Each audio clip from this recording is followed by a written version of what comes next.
Welcome back, ladies and gentlemen. It is Mondays down south. I am very excited to rejoin the guys. I was out last week in the mountains, so couldn't make it, but the boys held strong and got the job done. But looking forward to just going over so many different things in the NFL. I mean, last week was crazy, and we have so much to get into. But first, I did want to bring up the topic for today, and then I'll kind of send it over to the guys for some last remarks here. But this is going to be an interesting one, right? So October's beautiful right now in Charlotte. It's like 80 degrees, but apparently we're getting a cold front end. Overall, month over month, you never know what the temperature is going to bring. And personally, I think this is the best season of the year. So why not compare NFL players to a particular month? Yes, you heard that right. We're going to take three NFL players today, and we are going to compare them to a specific month in the year. Now, Cy and I were kind of discussing this when he was in Charlotte last weekend, and we had a varying degree of which months we enjoy and do not enjoy. For example, he did not like August very much. I love August because it's like the last excuse to vacation. But he thinks about it as, oh, you have to go back to school.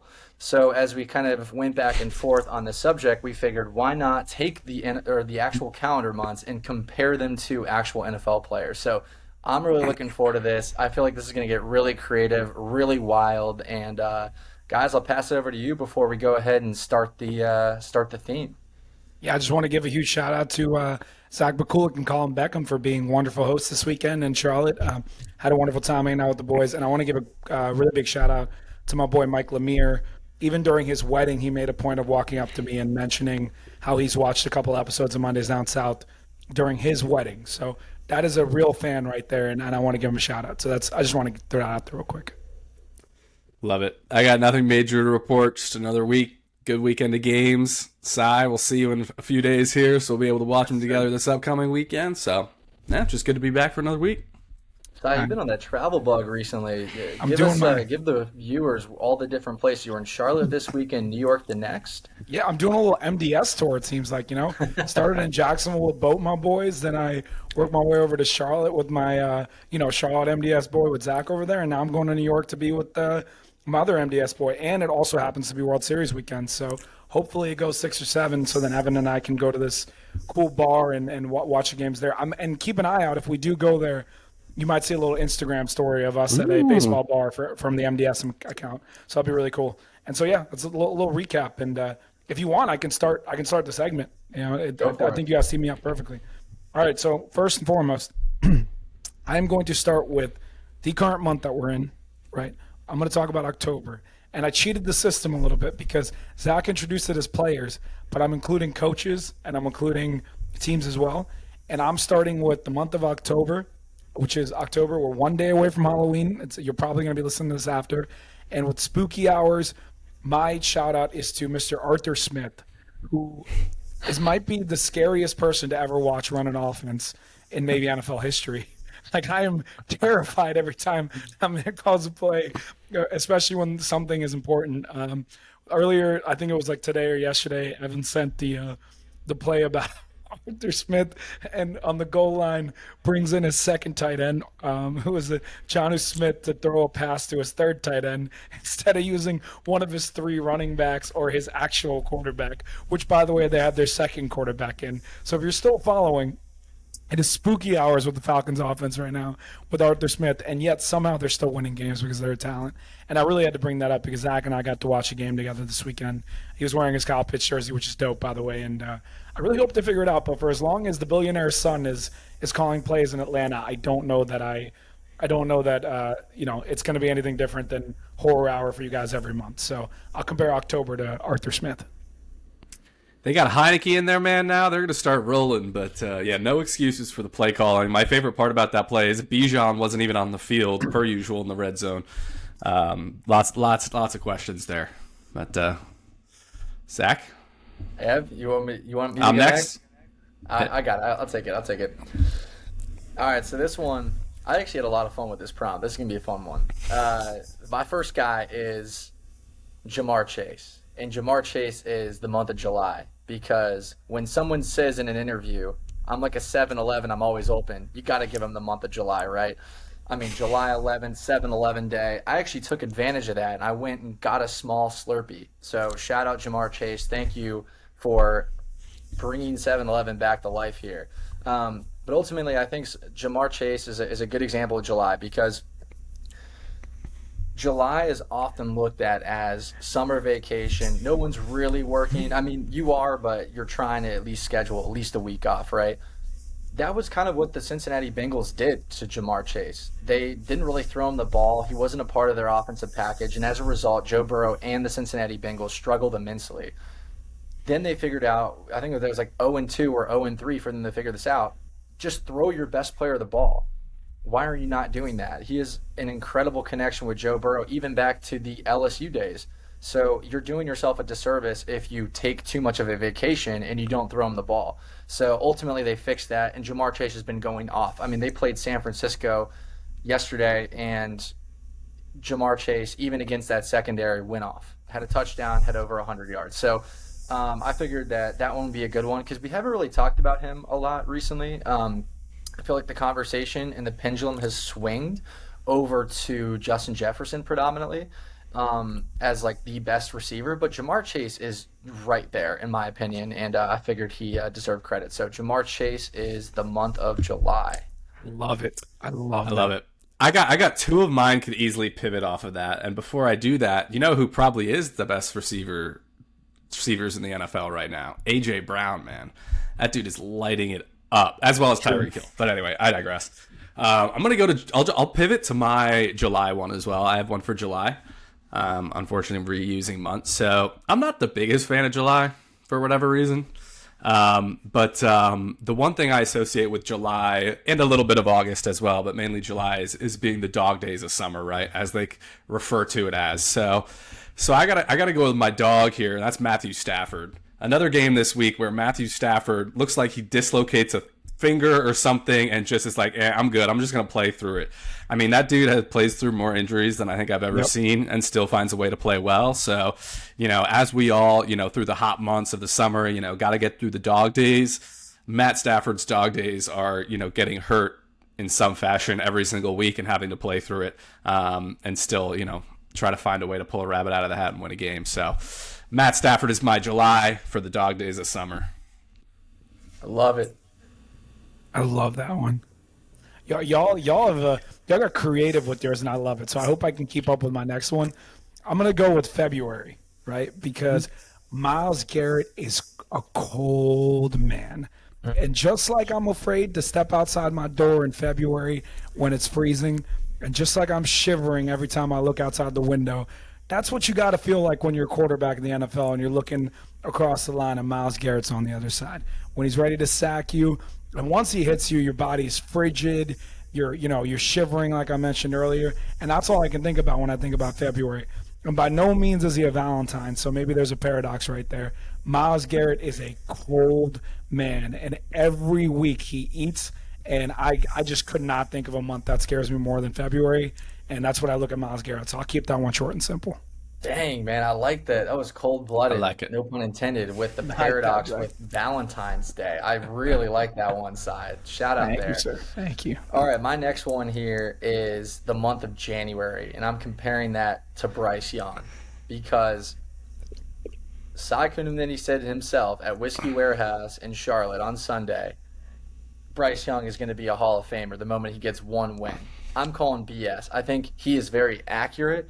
I think he's a great player, but I think he has I really worry about his health because he is continuously taking hits left and right.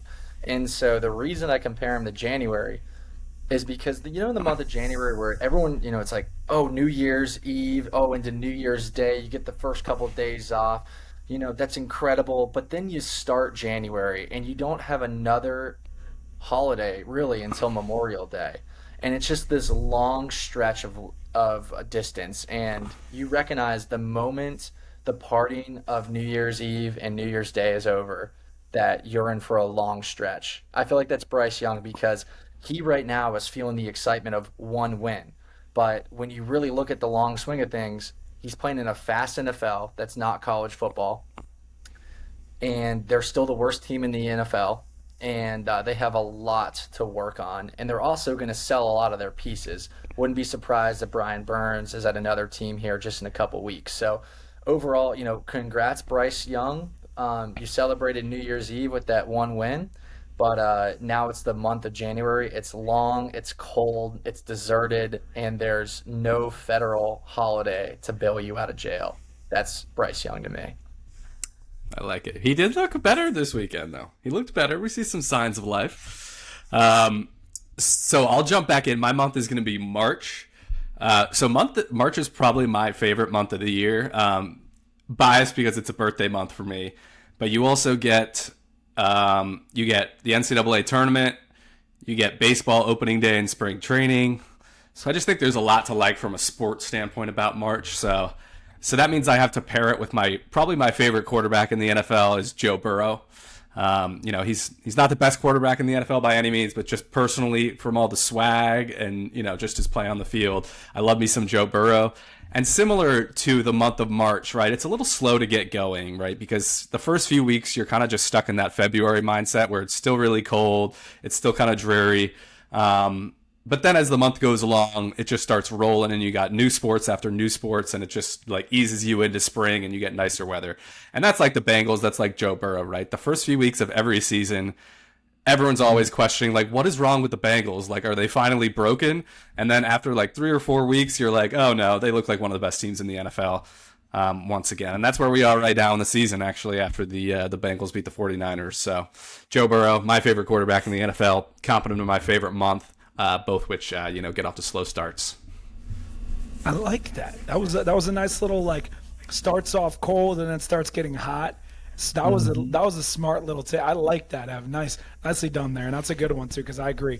I think we all and Zach, you called me out on this the episode after I said it. I said I was worried about Joe Burrow because of his health this year, and you called me out that next week, and you were right because I was 100% wrong. He looks right back like he was. So I got to give you that. So this next one is going to be a little unique for me. And I didn't just pick a month. I picked specific dates. And I picked 2 dates in specific. And this is kind of my paradox between 2 players. And it might be a little interesting given the results of this weekend, but yet I'm just going to continue to keep this paradox and keep this perspective until they prove anything differently to me. I'm going to start with February 29th. It's the leap year. You see that date once every 4 years where you get real excited about, oh, okay, we got an extra day of the year. That's how I look at Josh Allen on the Bills. Because at the end of the day, they just do enough every year to get people excited, talking about them as Super Bowl champs and whatever else. And it's very much like the leap year because they just disappear. They just disappear. And that's what's going to happen again this year because they're just not showing that they can consistently win. And they can consistently win Super Bowls. And the irony to that, though, is every year, every week, and every season, I pick the Chiefs. And I know they just got mauled by the Broncos this week in a tough loss or whatever it is. But I remember way back when there was a movie called The Mean Girls, and somebody was asked, what is the perfect date?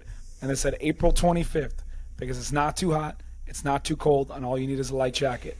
And that is my boy, Patty Mahomes. Because even though he lost this week, I can rely on him every single season to show up when the moment matters, and he is going to be that perfect date for me. So that is my paradox between Patrick Mahomes and Josh Allen, who are arguably 1 and 2 in the league in terms of quarterbacks. And I just thought April, February, perfect comparison. I may have used February twice, but I stand by it. Dang, I like that one. And this is a great leadoff into my segment because we all have varying understandings of when it's cold and it becomes hot, and it just makes more sense the further we go down south that hot to me is later than what it is to Evan, right?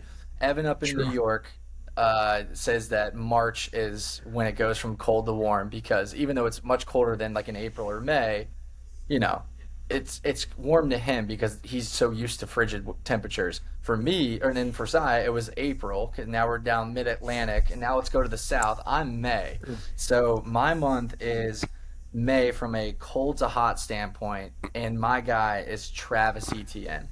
And the reason I bring Travis Etienne up is because he gives you a bunch of flavor, much like it might be cold in May down here in the South for us Southerners here. But it's warm towards the end of May as Memorial Day hits, and now the pools are open and everyone's, going out and about again. Now summer's kind of officially there, like right on the precursor. Travis Etienne also gives you the best of both worlds with the passing or the receiving and the rushing. So let's talk about the rushing. Travis Etienne is averaging over 4.5 yards a carry right now. He can run in between the tackles, and he has blazing speed to where you can run him on a stretch play. That is why I think he is head and shoulders above guys that I even like. I like Breece Hall. Not the biggest fan of Tony Pollard, we know that, but Travis Etienne is above that tier of running backs for that reason. He can run in the tackles, stay healthy, but he can also run in those stretch plays or those sweeps, get to the sideline really, really quick. That's the cold. And the hot is his receiving ability. He had like a 50-yard receiving touchdown yesterday, and it was like an out route or a bubble route or something, or maybe a wheel route. I think it was a wheel route, and Trevor Lawrence hit him right on the dime. When you have a player like Travis Etienne, it really changes things, and I feel like he is very underlooked when you look at the whole scheme of NFL offenses and NFL playmakers, even running backs. So a good example is Cy and I were talking about Saquon Barkley. And I know that Saquon Barkley is better than Travis Etienne. But Saquon is given tremendous admiration to, despite the fact that he is not showing the results. It's a giant problem. So we'll give him an out there. But when you look at Travis Etienne, it's like people are not really speaking about him in the same way they would as Saquon. But he is performing above and beyond. He's a touchdown vulture, and he can get it done on the run and in the pass. So had to give him a shout out there, much like kind of the cold and the hot, the yin and the yang of May. So figured I'd compare ETN to that springtime. I like it. You were on ETN preseason. Cy and I were not, so from a fantasy standpoint. So nice job by you. Nice job by you. Yep, you were on. My last one is going to be quick. I'm going to February as well for the leap year aspect. I am going to James Conner because, just like February, Conner is always missing a game, or in the case of the month, is always missing a day pretty much every year, if not more. So simple and straightforward. But, you're not always the most excited about February. You're not always the most excited about James Conner, but hey, he has some good moments. So that's it. I like that one. I really like that one. You brought up AJ Brown earlier, so I couldn't bring him up, but I was going to compare him to November because that man eats all day every day. I mean, that's Thanksgiving. Every team's secondary is Thanksgiving to him. So you set that one up already. I guess you got to give Nuke that too. So I'll leave it at that. I mean, I think we all got our some combination of three in. So, yeah. I like it. Speaking of AJ Brown, I don't know if you guys saw the touchdown catch he made over the weekend. That was like Odell Beckham level absurd how he caught that. So if anyone hasn't seen it, I think it was like third quarter, maybe fourth quarter. But oh my gosh, dude, he's just unreal. Gnarly. And it's actually unfair too because Odell's at least like he's an athletic player, but he's like a regular looking NFL dude. AJ Brown is bigger than everyone else on the field, and he makes catches like that. It's Nuke-esque. And that's super unfair when you think about it. Yeah. Well, I also feel bad for Forbes too, because Forbes got dunked on in that play, especially. Oh, actually, no, that might have been against St. Juice, but Forbes did give up another touchdown to AJ Brown. Yeah, I don't know if that was the Forbes one. I think it might have been the other one. But at one point during that game, I was watching it, and I saw Forbes get destroyed by AJ, and I was like, he hasn't played in like 3 weeks, and we played a lot better in the secondary. And I'm like, why is he in the game? Like, they saw this on the calendar and were like, oh yeah, this is the right time to slot Forbes back into the lineup when AJ Brown is back into time. I was so surprised. I was like, oh, good, he's back. I don't know. I think everyone's healthy, but St. Juice hasn't been too good either. So dude, what a way to ruin Forbes' confidence, man. Like, you're going to throw him against one of the best receivers in the country who, also talks smack. Like, that's just a recipe to ruin a rookie's confidence. I was so shook. Yeah, I was so shook. I was just like, what? Like, I didn't even realize he was playing again, much less now. But Anyway, that's how it goes sometimes, I guess. But should we go into some Let's do it. recaps? Let's do it. All right. Any of you guys got any off the top? I'm gonna pull out the list here just to refresh my memory. Yeah, Will I Levis kind is of the want to talk GOAT. about like the Commanders game. Go for it, Zay. Oh. Go for it. All right, cool. Maybe I'll lead it off because I know, Evan, you probably got plenty of things to say there. But one thing I found interesting is that the Commanders can really hang with any team, and there's just like an inconsistency play again with them not doing anything against the Giants defense last week, a 14-7 game where they lost to Tyrod Taylor. And then they come around this week. They have a really strong offensive performance. Sam Howell plays great. He made some incredible throws. I think he had like 4 touchdowns and 1 interception. I mean, great stat line. But they fall short to the Philadelphia Eagles. So, Evan, I'm curious to see if it's kind of like a permanent defensive problem or an offensive issue, or maybe it's still the coaching. But overall, like I watched that Commanders game and I thought the Commanders were a playoff team. Like they looked like a playoff team on Sunday. So just wanted to kind of shout them out a little bit before we destroy them. I think there might be a matchup thing with the Eagles that like maybe be enemy. I mean, he did beat him in the Super Bowl too and have a good game plan there. So maybe there's something to that the offense like just all of a sudden looks like a like borderline juggernaut offense and can move the ball with ease against the Eagles. But it's got to just be a culture thing. And like when they see the Bears on the schedule, when they see the Giants on the schedule, they just like don't prepare the same. And they don't show up ready to play. Like that's the only thing I can chalk it up to. I mean, the Eagles offense probably a bad matchup for our defense. We struggle with mobile quarterbacks and obviously our corners can't match up with AJ like we talked about, but, that's the only thing I can chalk it up to is just like, bad culture still and not being ready to play against, the bad opponents. Cause I agree. I mean, they've shown they can hang with the teams. I mean, they should have won both of these Eagles games. They got, somewhat unlucky, beat themselves at times, but the refs didn't help them out in both of these games. So, but yeah. I don't even know if it's a Bieniemy thing because you guys ended their perfect record last year without Bieniemy. It just seems like you guys show up against your division rivals in a way that you maybe don't against, like, for example, the Bills a few weeks ago when they just mauled y'all. Like I did, but that's the thing, right? Like I said this last week on the pod, and I know that was the episode Zach wasn't on. That's the problem I see with the Commanders. It's like there's no consistency, and that's why our boy John came out and said it's the same thing every year for 7 years. And I'm making it a little more PC, the statement he made, but it really is. It's what we've seen for years. I said last week they have talent, but it seems like they don't utilize it correctly, or at least aren't consistent about it. So that's what I got to say there. And the NFC wild card is the NFC wild card is wide open. So that's what's so frustrating about it is that like, oh my God, if you won one of those Eagles games and you beat the Bears, like you're probably in a wild card spot. Like it wouldn't be that much of a thing. But let's see what else. Not too much on that. The Jets. I don't know if you guys watched the Jets Giants game. It wasn't a very good game, but the end was electric. I mean, I don't know how the Giants managed to blow that game. Graham Minot with a big missed field goal, and even a questionable decision to go for that field goal to begin with. One take I'll make is Brian Dable is just not it. Like I think he's a horrible coach. They played above their expectations last year, but like I think he needs to shoulder a lot of the blame for this. I mean, I get they were down to Tommy DeVito or whatever the heck his name is, but.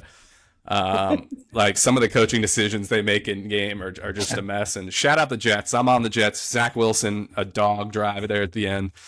Shout out his quote after the game. If you know, you know. There you go.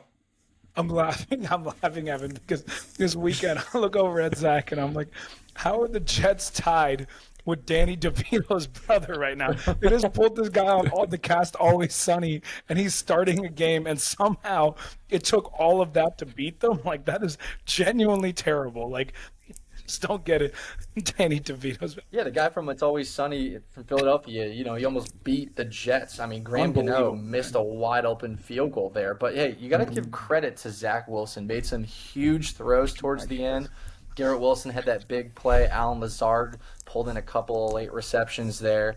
Robert Salah, 3 wins in a row, despite the fact that he looks like he's aged. Still an impressively good-looking man. I can say that from one bald guy to the other. But he does look like he has aged quite a bit because the Jets season has been stressful, and I think it's going to continue to be stressful. But what are they sitting at, 5-3 right now? I mean, or 4-3 or something?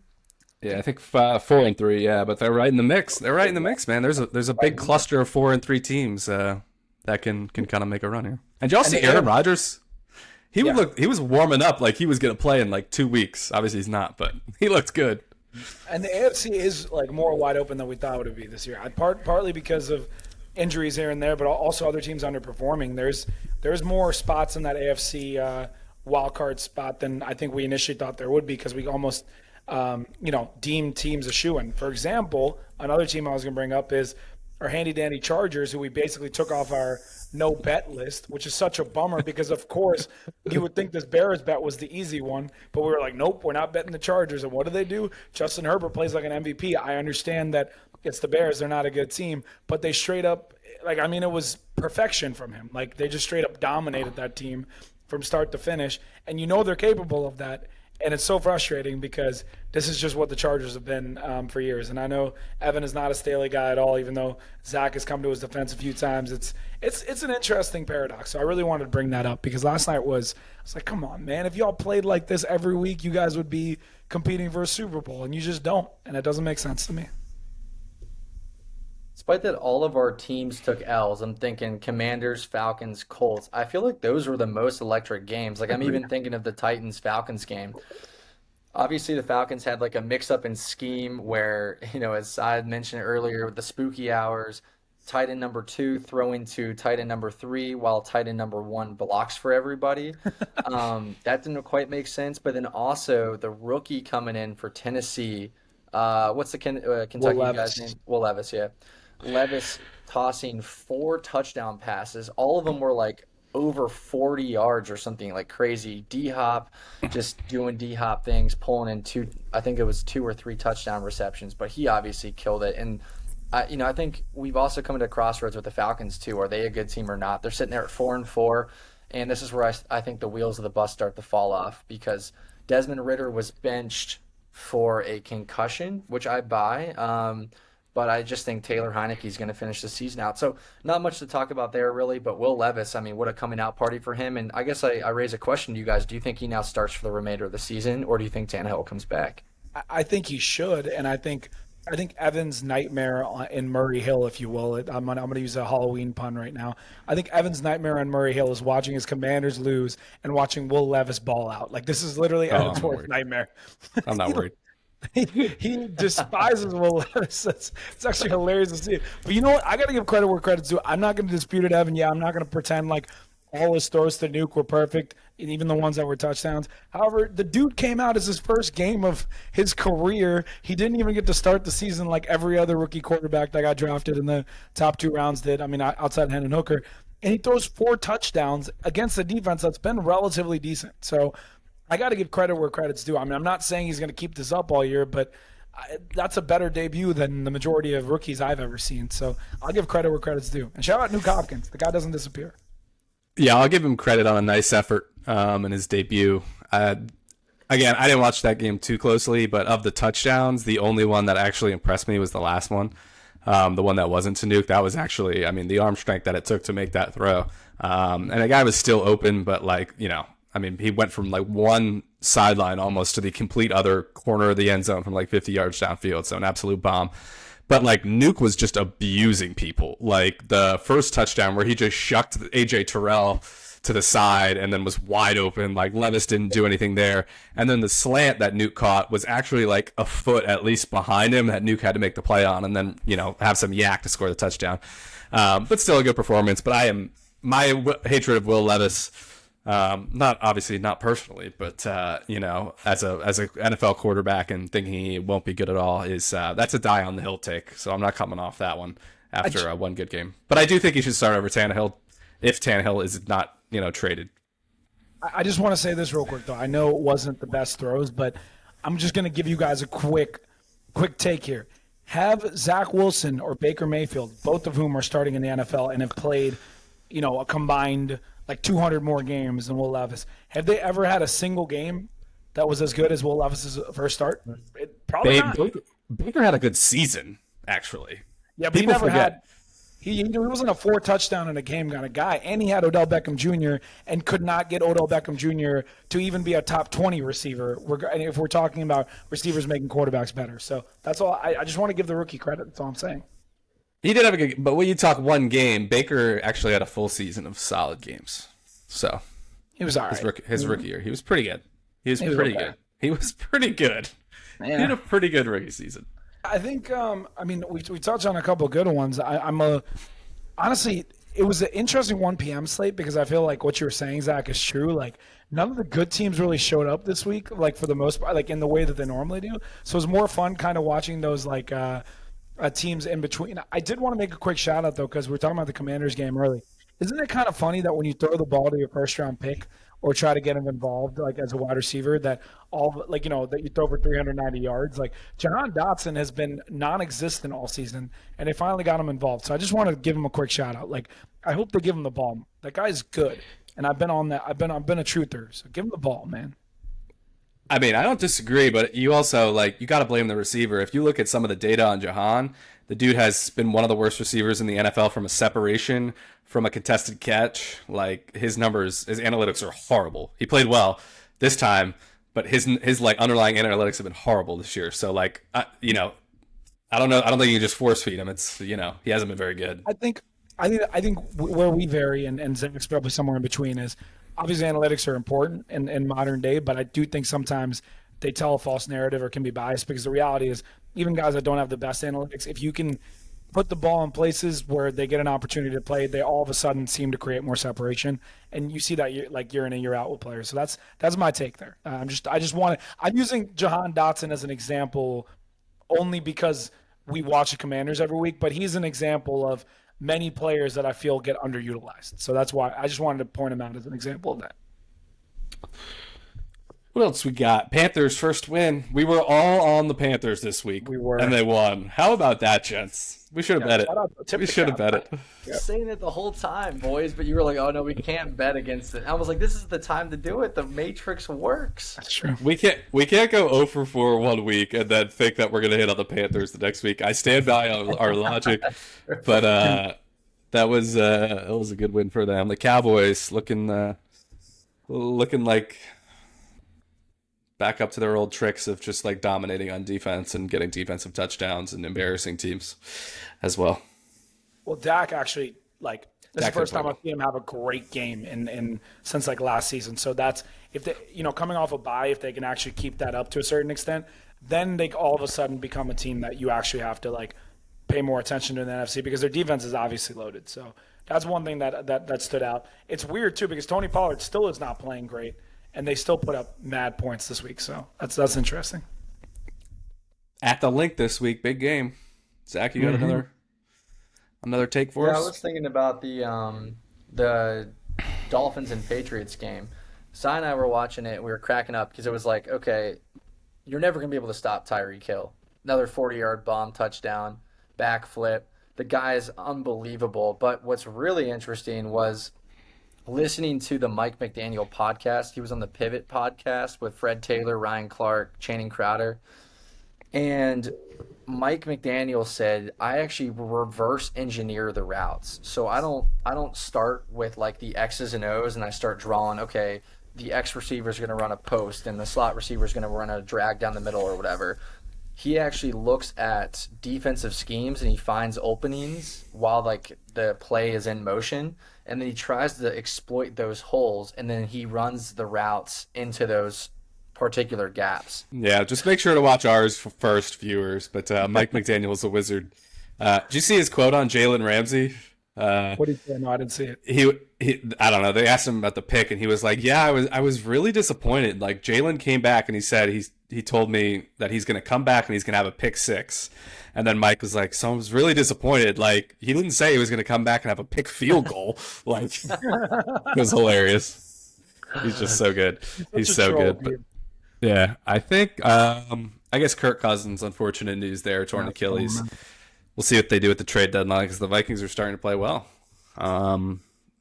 Yeah, Jordan. So that's too bad. Jordan Sadison is the new nickname that people are giving him. Really? Let's get our boy Cam Akers a little more involved. That's all I'll throw out there. Dude, neither of those running backs are any good at all. They both were below 2 yards a carry this week. I will die on that hill. Cam Akers is a good one. Oh, jeez. What else you guys got? I think that's it. I mean, I'm ready for picks. I feel like it was kind of Yeah. a little mellow weekend, especially because the Chiefs and the 49ers let us down. And it's hilarious. I'm surprised Evan hasn't taken another opportunity to just grill the 49ers and Brock Purdy. I'm surprised. I expected that. Well, I haven't gotten to the bottom of my list. You guys are already done, so I'll go quick. But Seahawks big win. That was a really, really nice win for the Seahawks. And then the Chiefs were a nightmare. But Mahomes with the flu. Maybe give him a pass and see what happens. But the one soapbox moment, I sent this to you guys in the group chat. So Mike Florio and Chris Sims, who I used to like, but they've had a couple of really rough moments this year. They spent 8 minutes on their show blasting Patrick Mahomes for going to the World Series with flu-like symptoms and then playing that bad on Sunday. But he didn't even go to the game. It was reported that he was going to go to the World Series, and then day of, Bob Nightingale, an MLB reporter, reported that he wasn't able to go to the game. He didn't specify why, but obviously that's because he was ill. And then those, quote-unquote NFL experts spent 8 minutes on their show basically ripping Pat Mahomes for that decision when he didn't even go. And that's like the second or third just awful bit of journalism from those guys, and like they need to be held accountable. Like they need to be better. They realized the video up.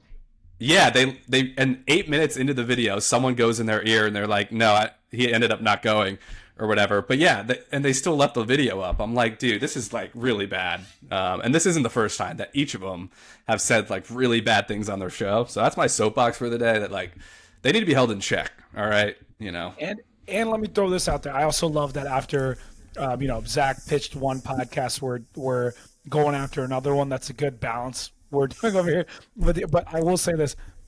I don't know who those two people think they are to tell multiple-time MVP, a Super Bowl champion, and a $500 million man what to do with his life. Because even if he went to the World Series game, who are you to rip him? Your backup quarterback barely.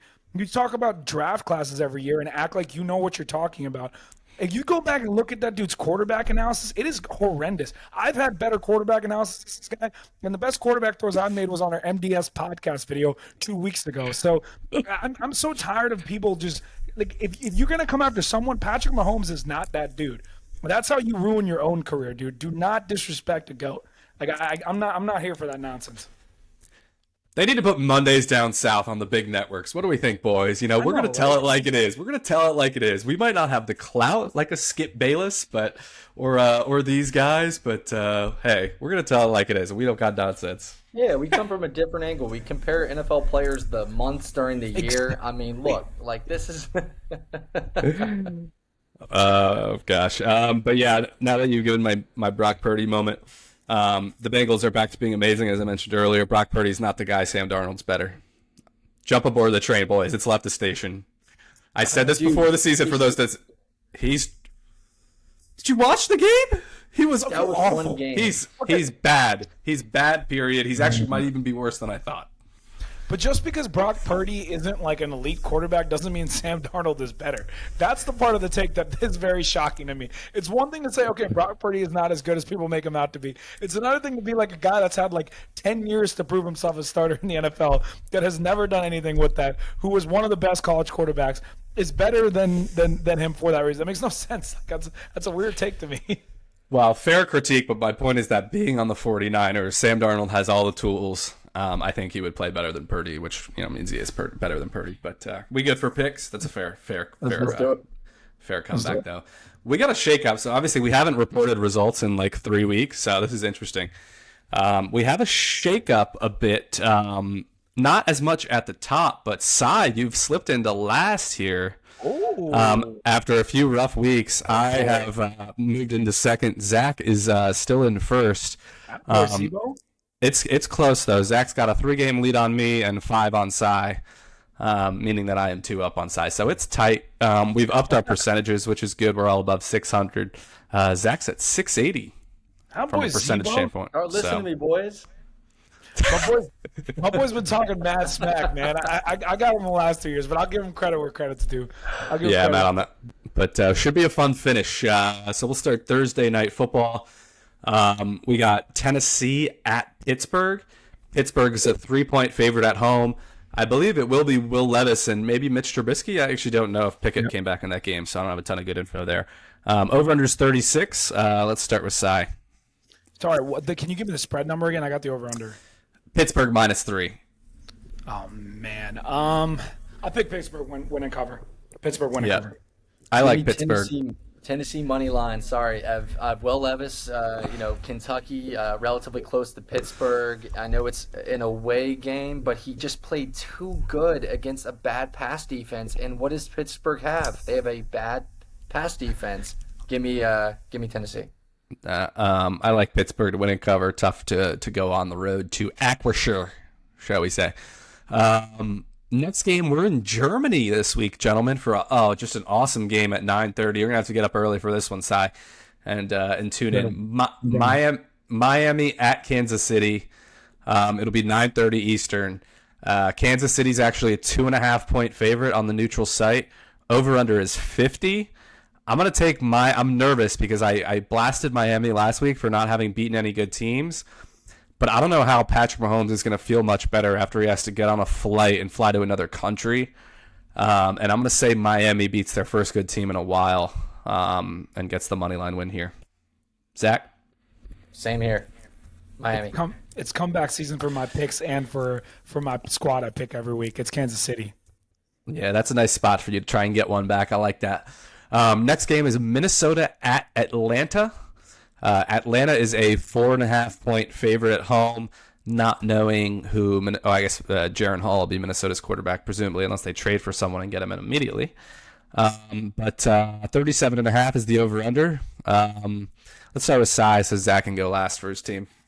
Give me a Heineken. Give me a Heineken. Atlanta money line. Agreed. I think they're going to be better with Taylor Heineke offensively, so I like it. Yeah, no, I think this is a spread 4.5 Atlanta's direction, Cy. Not sure if that changes your analysis or not. Oh, sorry. I thought he said Minnesota was 4.5, and because they haven't accounted for Kirk Cousins yet. I misunderstood. No. Okay, so just give me Atlanta wins, no cover. I'm gonna go with that. Give me Atlanta wins and covers, baby. I love flaming the Falcons, but I think this is the time they turn around. Heineke immediately started to work with all of the first-round picks that we drafted for a reason in the time that he played, and I just think Minnesota is going to really struggle passing the ball. It's going to be real problematic for him. So Atlanta win and cover. I love it. Next game is Seattle at Baltimore. An interesting game across conferences. Baltimore is a 5.5-point favorite at home. Over under is 43. Let's start with Zach. This is a tough game because Seattle's actually relatively good on the road, and like you said, Ev, in the group chat, Seattle is good. The problem is I think Baltimore Ravens are better. Give me Baltimore wins and covers in M&T Bank. It's going to be crazy there this weekend. Cy? I'm going to go Baltimore wins and covers as well. Yeah, sometimes I make the mistake of not giving Baltimore enough credit for how they play at home. So I think Seattle's offense might struggle with that defense, and they'll be able to score enough. Baltimore winning cover. Next game, Arizona at Cleveland.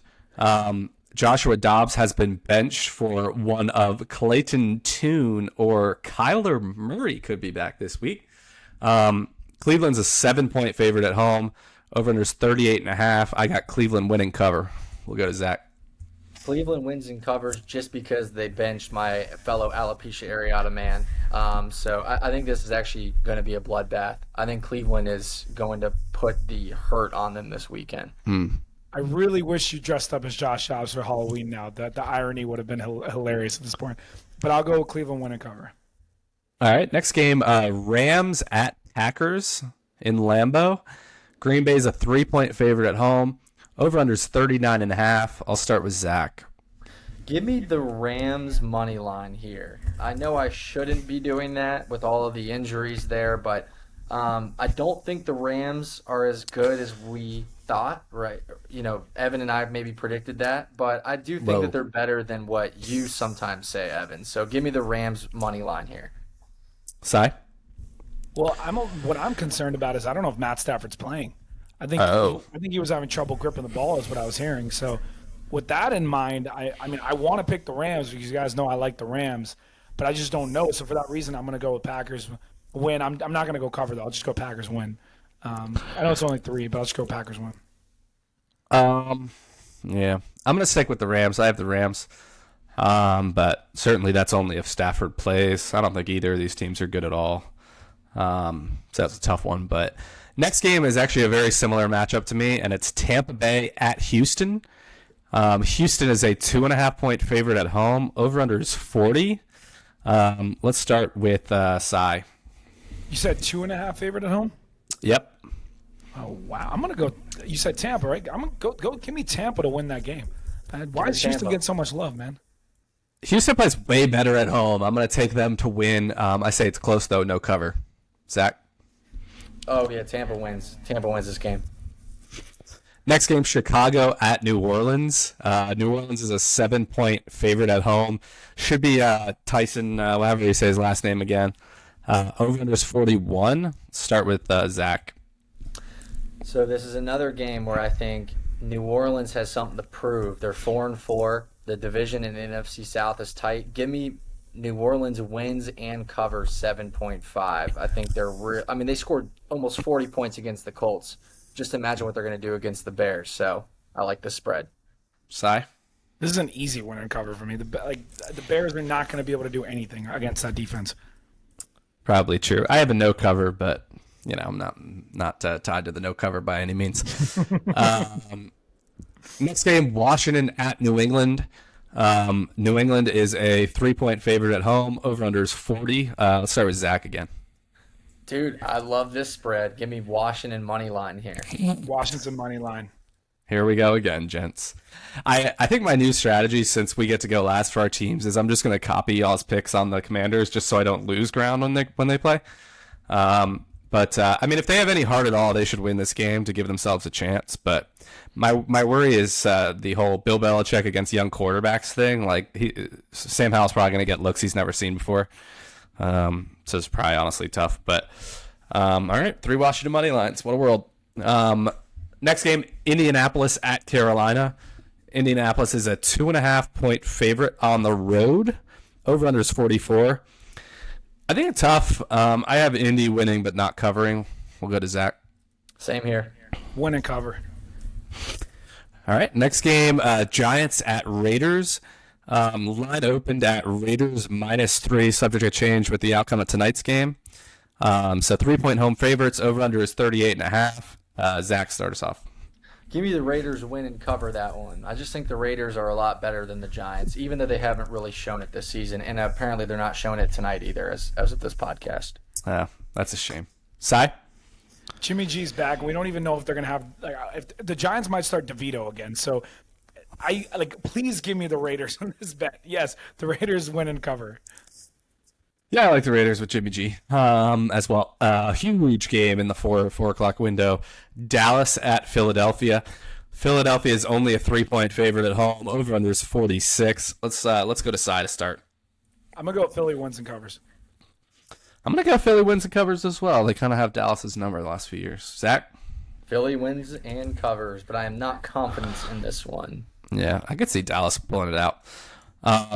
Exciting Sunday night football game as well. We got Buffalo at Cincinnati. Hopefully they get to finish what they started here after the last time they were scheduled to meet up got tragically canceled. Cincinnati is 3-point favorites in this. Over/under is 48.5. I think Cincinnati's going to get it rolling, baby. I think Cincinnati win and cover. Zach? You got Debo. I'm so angry at the Bills for not allowing us to cover when they comfortably could have. I want to pick the Bills because I just know that they are better than how they are playing, but you cannot stop the Bengals right now. And I'm going to go with the Bengals to win and cover this as well. I love this so much because every year I pick the Bengals over the Bills. You guys know I've been doing it for years.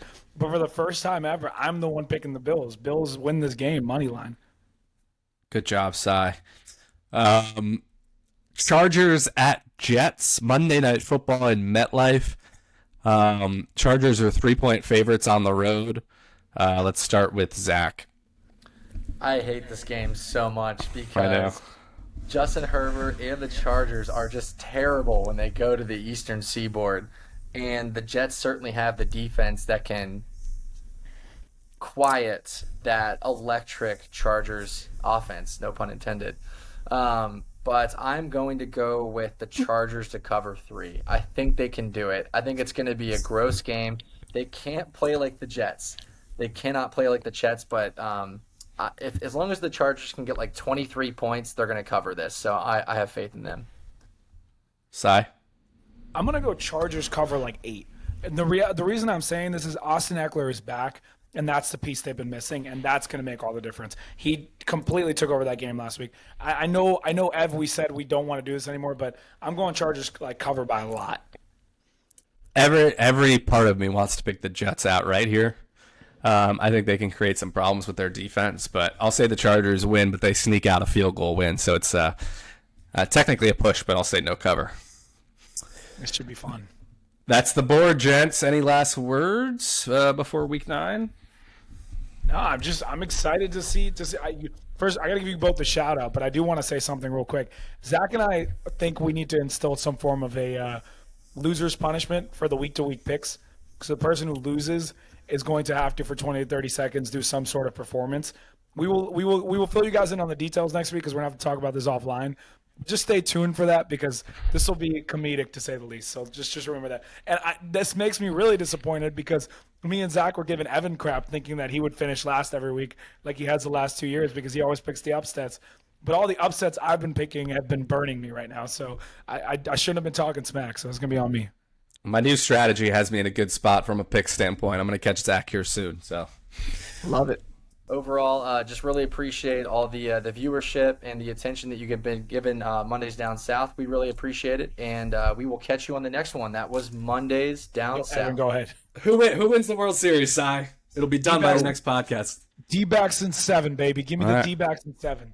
They're down 3-0 right now. I should have given you that information before, but it looks don't like care. Scherzer's pitching well. So I saw the Corey Rangers, Seager home baby. run, but D-backs in 7. I'm sticking with the Rangers. But all right, sorry, Zach. That was Mondays That Down was South. Mondays Down South. Mondays down south.